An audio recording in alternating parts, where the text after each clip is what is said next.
Dave Stryker, have you ever given away free downloads? Have you ever offered anything to your fans via social media or your website? No, Okay. but I mean, these are things I need to look into as far as the downloading, which I might do on this new record. I might individual songs on my website, that kind of thing. It's just not something I've done yet, and part of that has also been that I've been with some of the records that I've done in the past. The labels have controlled the iTunes and stuff, so I wasn't able to, unless you self-produce the record yourself, you can't really put up songs for sale over the internet.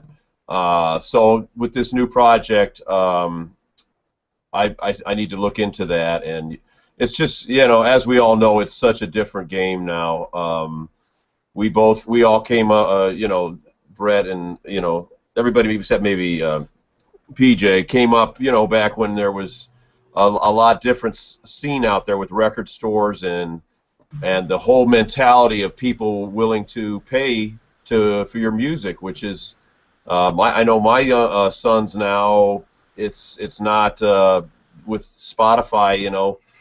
The idea of paying for music anymore is gone. So you have to figure out other ways to make a living, and I still can sell stuff on gigs and over the website and stuff, but it's not like it used to be. And so whatever ways I can figure out to with like you putting things up on my website is probably a smart idea, just to try to keep up with the way people are thinking these days. PJ, a comment? Yeah, just something from another genre. Radiohead, a few years back when I was still in school, did something fairly controversial.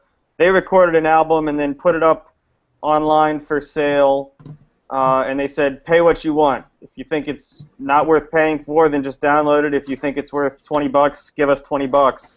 So basically, everybody had the chance to download that entire album for free, and it was very successful, from what I understand. It sold very well. So that's obviously completely different than the old model, and a fairly extreme case. But it was something that they did successfully. So I think that's, again, an extreme case of something that artists like myself or others need to consider. Not saying I will put my whole album out there for free, but again, as a way to build your Twitter following, when you sign up for my Twitter, I send you the title track from the new album, something like that. It is something that's being done. It's not just affecting jazz; it's affected, Radiohead and other bands that are, some of the most famous groups in the world, and so they had a very interesting approach to that. Dave? Yeah, I actually read though that Tom York regrets doing that, and that he and that was an amazing record, by the way, too. And I did buy that, but it's just a different landscape out there now, and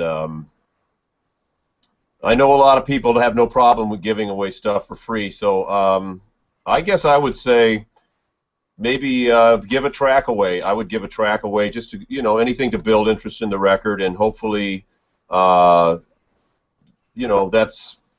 But you got to at least try at the beginning, as Jim was talking about earlier, this new one that I'm putting out on my own label, I'm really finding out how much money you can spend putting out your own record. It's like, okay, there was some advantages to being on labels all those years, but the idea, I kind of made a pact with myself the last few years that I'm going to own everything I do from now on. Because who knows where this is all going, and I want to own the content, and I already own a lot of the content. So it's just a new landscape out there, and I'm open for suggestions, and guys like PJ, what's happening, new ways to try to get your music out there.